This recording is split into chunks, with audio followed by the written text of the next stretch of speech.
Take it back to your spent youth, Bill? Yes, it does, doesn't it? Did you ever live in an apartment like that? Back in Port Alberni? Yes, you betcha. All the apartments in Port Alberni are like that. I shouldn't say that. Just kidding. Port Alberni was one of those markets, when I was a young guy, trying to get into this business, we'd send out tapes. Yeah. So people, like an audition tape. And since the time I was like 14 and a half, I used to send tapes to Port Alberni, and they just never replied.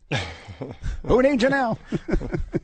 That must have been CJV at the time. It still is, yeah. Wow. So listen, you're selling the big stuff, the big ticketed items. I got to know. I really got to ask. Does the apartment industry follow like what the residential industry is going through with economic times? Sometimes yes, sometimes no. What it is an investor will look at how much that they're going to make on their investment. Mm-hmm. So what they take in consideration is the low interest rates, or what interest rates are doing, and how much revenue it's bringing in.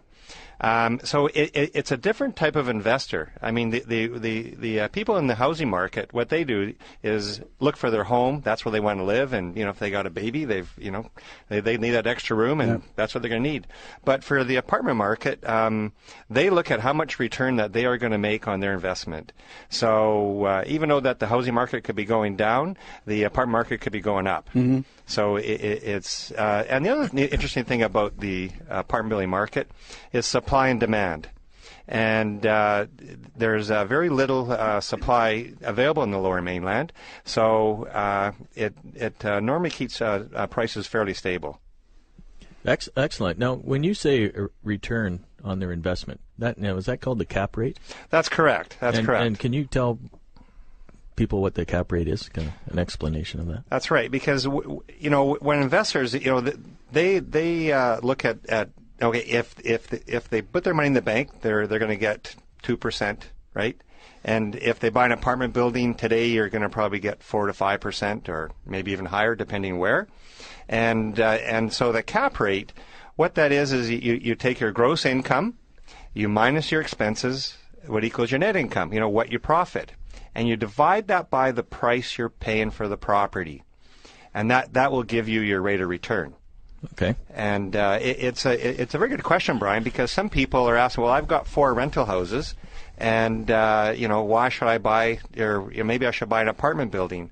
And I explain the same thing to these investors as well.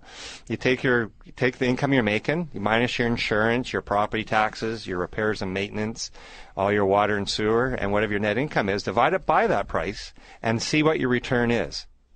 Right. Now, in weeks to come, you're going to be actually talking about things like that, about ways to make to generate more revenue with your apartment building. That's correct. Ways to save money on expenses. Yes. Right. So in the next few weeks, you're going to be telling us all about that kind of neat stuff. No, that's right. But in the meantime, let me just ask. In the meantime, if somebody would like to get your newsletter, we go to your website, and you have a letter there for free, right? That's correct. Okay. What's your website?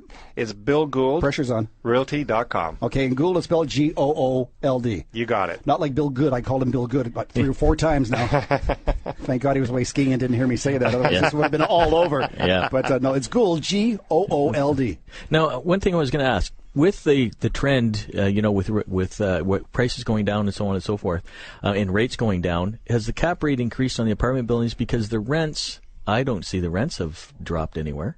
They haven't dropped. They haven't dropped, and in some places they might be, but other places they're not. Like I'm noticing that, like in the West End, that there's a lot of condos that weren't being sold, so the developers are renting them out. Mm-hmm. But I find that so there's a little bit of some rent dropping there, but I find out in Burnaby and New West and the suburbs that that the rents really haven't dropped that much. I think it's a good thing too, because people will always have the need to rent. That's right. Not everybody's a buyer. Right. Earlier in the show, you said you were good at